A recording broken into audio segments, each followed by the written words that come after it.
Good morning my dear brothers and sisters in Christ. యేసుక్రీస్తు వారి శ్రేష్టమైన నామంలో ఈ వాగ్దాన సందేశాన్ని వీక్షిస్తున్న మీ అందరినీ అభినందిస్తున్నాను. ఆయన నామం పేరట మీకు శుభాలు ప్రకటిస్తున్నాను. ఎంత ధన్యతో కదా దేవుని మాటలు వినడం.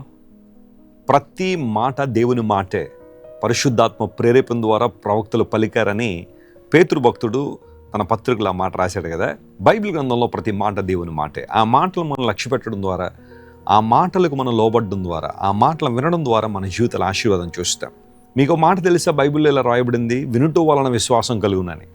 చాలామంది విశ్వాసంలో ఎందుకు బలహీనలైపోతున్నారు అంటే వారు వినడం లేదు, దేవుని మాట మీద ఆసక్తి ఉండట్లేదు. కడవరి దినాల్లో ప్రాముఖ్యంగా ఎన్నో డిస్ట్రాక్షన్స్ అండ్ డైవర్షన్స్ ఉన్న ఈ ప్రపంచంలో మనం దేవుని వాక్య విధానాల్లో కొనసాగాలి అంటే, వాక్యాన్ని అంటుపెట్టుకుని ఉండాలంటే దేవుని మాటలు ఎక్కువ వినాలి. వినమన్నారు కదని చెప్పి అర్థమైన వాటిని వినాలన్న ఉద్దేశం కాదు. మనందరూ కూడా దేవుని మాటను వినడం ద్వారా విశ్వాసంలో బలపడతాం. అలాంటి కృప దేవుడు మీకు దయచేయాలని కోరుతున్నాను. ఈరోజు వాగ్దానం కోసం కనిపెడుతున్నారు కదా. పరిశుద్ధ గ్రంథాలు తెరిచి యెషయా గ్రంథం 44వ అధ్యాయం 26వ వచనం చదువుకుందామా? The book of Isaiah chapter 44 and words 26. నేనే నా సేవకుని మాట రూఢిపరచువాడను, నా దూతల ఆలోచన నెరవేర్చువాడను. యెరూషలేము నివాస స్థలమగుననియు యూదా నగరులను గూర్చి అవి కట్టబడును అని నేను ఆజ్ఞయించున్నాను. దాని పాడైన స్థలములను బాగు చేయువాడను నేనే. దేవుని నామానికి మహిమ కలుగును గాక. నేను నా సేవకుని మాటను ఏం చేస్తానో రూఢిపరుస్తాను అన్నాడు. సేవకుల మాటలే రూఢిపరిచే దేవుడు ఆయన మాటలు ఇంకెంత స్పష్టంగా నెరవేరుస్తాడు ఆలోచించండి. ఆయన దగ్గర నుండి వెలువడే ప్రతి మాట, అది సేవకులు కావచ్చు, ప్రవక్తలు కావచ్చు, అపోస్తులు కావచ్చు, లేఖనాల ద్వారా దేవుడు మాట్లాడిన ప్రతి మాట నెరవేరింది, నెరవేరుతుంది. Praise the Lord. దేవుని మాటల్లో ఎప్పుడూ కల్మషం లేదు, ఆయన మాటల్లో అబద్ధం లేదు. ఖచ్చితంగా ఆ మాటలు నెరవేర్చబడతాయి. ఈ 44:26 వచనాన్ని మనం జాగ్రత్తగా పరిశీలన చేస్తే అక్కడ దేవుడు సెలవిస్తున్న మాట ఏంటంటే, పాడైపోయిన స్థలములను బాగు చేయవాడు నేనే అని దేవుడు మాట్లాడుతున్నాడు. మనల్ని బాగు చేయడంలో దేవుణ్ణి మించిన వారు ఎవరైనా ఉన్నారా? పాడైపోయిన గృహాలు బాగు చేసేవాళ్ళు చాలామంది ప్రపంచంలో కనబడతారు. పాడైపోయిన వాహనాలను బాగు చేసేవాళ్ళు చాలామంది ప్రపంచంలో ఉన్నారు. పాడైపోయిన కంప్యూటర్ల దగ్గర నుండి, ఎలక్ట్రానిక్ గ్యాడ్జెట్స్ దగ్గర నుండి, ఎలక్ట్రికల్ థింగ్స్ నుండి అన్నీ బాగు చేసేవాళ్ళు ప్రపంచంలో ఉన్నారు. కానీ పాడైపోయిన మానవ హృదయాన్ని బాగు చేసేవాళ్ళు ఎవరు? బైబిల్ సెలవిస్తూ ఉంది, మానవుని హృదయం మోసకరమైందంట, అది ఘోరమైన వ్యాధి గలది. దాన్ని గ్రహించేవారెవరు? దాన్ని బాగు చేసేవాళ్ళు ఎవరు? ఇర్మీయా గ్రంథంలో ఇవ్వబడిన ప్రశ్న. దానికి జవాబు ఎక్కడుందంటే హెబ్రీ 4:12లో మనకు తెలుసు, దేవుని వాక్యము సజీవమై బలము గలదై ఎటువంటి ఖడ్గము కంటిన వాడిగా ఉండి ప్రాణాత్మల మూలుగులను విభజించినంత మట్టుకు దూరుచు హృదయం ఆలోచనల తలంపులను పరిశీలన చేస్తుంది. అంటే పాడైపోయిన హృదయాన్ని బాగు చేయగలిగే సామర్థ్యము, బాగు చేయగలిగిన అధికారం కేవలం దేవునికి మరియు ఆయన వాక్యానికి మాత్రమే ఉంది. ఈరోజు నీ జీవితం పాడైపోయిందా? నీ ఆలోచనలు పాడైపోయినాయా? నీ తలంపులు పాడైపోయినాయా? చాలామంది యవన బిడ్డలు మాకు ఉత్తరాలు రాస్తుంటారు, ఈమెయిల్స్ రాస్తూ, అన్న మా కోసం ప్రార్థించండి, మా ఆలోచనలు పాడైపోయినాయి, గాడి తప్పిపోయినాయి.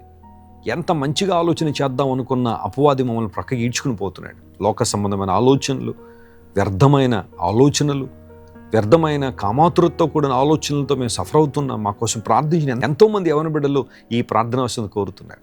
నిజమే, హృదయము కొన్ని సందర్భాల్లో మనిషిని మూర్ఖత్వం వైపు నడిపించేస్తుంది. అందుబట్టి కొంతమంది అంటూ ఉంటారు కదా, నా మనసు ఏం చెప్తుందో అదే చేస్తాను, నా హృదయం ఏం చెప్తుందో అది చేస్తాను. నువ్వు నేను మన హృదయం ఎలా చెబుతుందో, మన మనసు ఎలా చెప్తుందో చేయడానికి పిలవబడలేదు. దేవుడు ఏం చెప్తున్నాడు అది మనం చేయాలి. ఆయన వాక్య ప్రకారం నడవాలి. ఎందుకోసం? కొన్నిసార్లు మూర్ఖత్వం అనేది మనిషి హృదయంలోంచి పుడుతుందని బైబిల్లో రాయబడి. నీ హృదయంలోంచి వచ్చే ఆలోచనలన్నీ కరెక్ట్ నువ్వు అనుకోవడానికి లేదు. నీ హృదయంలోంచి వచ్చే ఆలోచనలన్నీ సరైనవని అనడానికి లేదు. దేవుని నుండి నువ్వు ఆలోచన పొంది ఆయన చిత్తానుసారం జీవించాలి. అది దేవుడు కోరుతున్నాడు.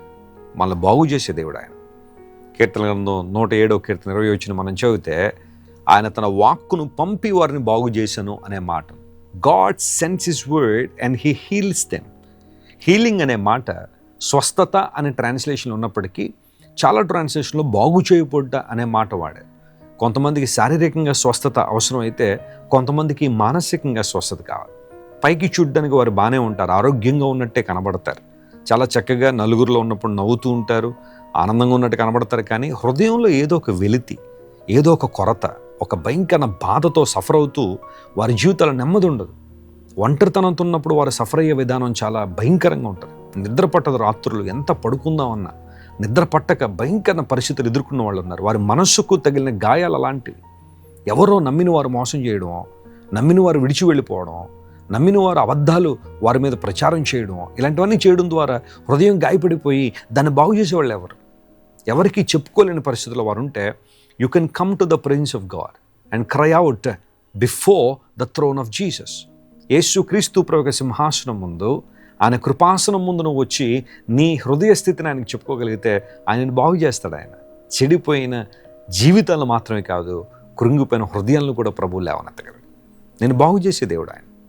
ఒకవేళ లోకం నీలోనికి వచ్చి లోక ప్రభావాన్ని బట్టి అన్ని విషయాలు నీ జీవితంలో పతనమైపోయా, బంధాలు విచ్ఛిన్నమైపోయినాయా, కుటుంబాన్ని పాడు చేసుకున్నావా, ఉద్యోగం పోయిందా, నీ వ్యాపారంలో నష్టం వచ్చేసిందా, నీ అపనమ్మకత్వాన్ని బట్టి రా ప్రభు దొరికిరా, నీ జీవితాన్ని ప్రభువుకు అప్పగించు. ఆయనను తిరిగి కట్టే దేవుడు ఆయన, బాగు చేసే దేవుడు ఆయన. పడిపోయిన ప్రాకారం తిరిగి నిలబెట్టడంలో ఆయన మించిన వారు లేరు. నేను మాట ఇచ్చాను నెరవేరుస్తానని చెప్పిన దేవుడు, వాగ్దానం నెరవేర్చే దేవుడు ఆయన. ఒంటరితనంతో బాధపడుతున్న వారితో ప్రభు మాట్లాడుతున్నాడు, నేను నిన్ను విడువను, నిన్ను ఎడబాయనని. దేవుడు నన్ను మర్చిపోయాడేమో అని అనుకుంటున్నామేమో. దేవుడు నీతో మాట్లాడుతున్నాడు, చూడు నా అరచేతుల్లో నిన్ను చెక్కుకున్నానని వాగ్దానం చేసే దేవుడు. నాకు సహాయం ఎక్కడి నుండి వస్తుందండి? కొండల వైపు నా కన్నులు ఎత్తుచున్న నాకు సహాయం ఎక్కడి నుండి వస్తుంది? భూమి ఆకాశం సృజించిన దేవుని దగ్గర నుండి నాకు సహాయం వస్తుంది. దేవుని సహాయకర్త ఆయన, అన్ని విషయాలు నడిపించేవాడు. దేనికి ఆధారపడద్దు దేవుని బిడ్డ, దేనికి నువ్వు కృంగిపోవాల్సిన అవసరం లేదు. నమ్ము దేవుణ్ణి, ఆయన గట్టిగా పట్టుకో, విశ్వాసంలో ముందు కొనసాగు, భక్తి జీవితంలో వెనుకకు జారిపోవద్దు. దేవుని వాక్యాన్ని ప్రేమిస్తూ ఆయన వాక్యపు వెలుగులో నువ్వు నడవగలిగితే అసాధారణ కార్యాలు, అద్భుతాలు నీ జీవితంలో జరుగుతాయి. ప్రార్థన చేసుకుందాం. ప్రేమగల తండ్రి, ఇంతవరకు మీరు మాకు ఇచ్చిన శ్రేష్టమైన సందేశాన్ని బట్టి నీకు స్తోత్రాలు. ఈ వాగ్దానాన్ని మా జీవితంలో నెరవేర్చి గొప్ప కార్యాలు జరిగించండి. మీరు మమ్మల్ని బాగు చేసే దేవుడు నాయన. ఈ లోకంలో ఉన్న కాలంలో అనేక మందిని బాగు చేశావు. మానసికంగా, శారీరకంగా, ఆధ్యాత్మికంగా పతనమైన వారిని అనేక మందిని లేవనెత్తావు ప్రభువా. లేవనెత్తడం అంటే నీకు ఇష్టం ప్రభువా. నీకు వందనాలు. ఈరోజు మా ప్రియులు ఎంతమంది అయితే నీ ద్వారా లేవనెత్తబడాలని కోరుతున్నారో, కృంగిన స్థితిలో, పడిపోయిన స్థితిలో ఉన్నారో వారందరినీ నీవే లేవనెత్తి బలపరిచి నీ మహిమ కొరకు వాడుకోనండి. అనారోగ్యంతో ఉన్న వారికి స్వస్థ ఇవ్వండి, విడుదల లేని వారికి విడుదల ఇవ్వండి. ఆర్థికంగా చితికిపోయిన వారు లేవనెత్తండి. ఈ వాగ్దాన సందేశం ద్వారా మా ప్రియులందరినీ బలపరిచి నామని మహింపరచుకోమని యేసుక్రీస్తు వారి దివ్య సముఖంలో ఈ మా మనవులు సమర్పించి వేడుకొనిచున్నాం తండ్రి. Amen, amen. God bless you dear friends. Have a wonderful day. Christ worship centre ఓ బలమైన సంఘ ఉద్యమం. కొన్ని సంవత్సరాల క్రితం కేవలం 2 ప్రారంభించబడిన పరిచర్య నేడు ప్రపంచవ్యాప్తంగా లక్షలాది మందిని ప్రభావితం చేయుచున్నది. వాక్య సంబంధమైన ఉద్యమంలో, పరిశుద్ధాత్మ సంరక్షణలో కొనసాగాలనుకునే ప్రతి ఒక్కరికి మా ప్రేమపూర్వక ఆహ్వానాన్ని అందిస్తున్నాము. రండి, ఆత్మతో సత్యముతో ప్రభువైన యేసు క్రీస్తును ఆరాధిద్దాం.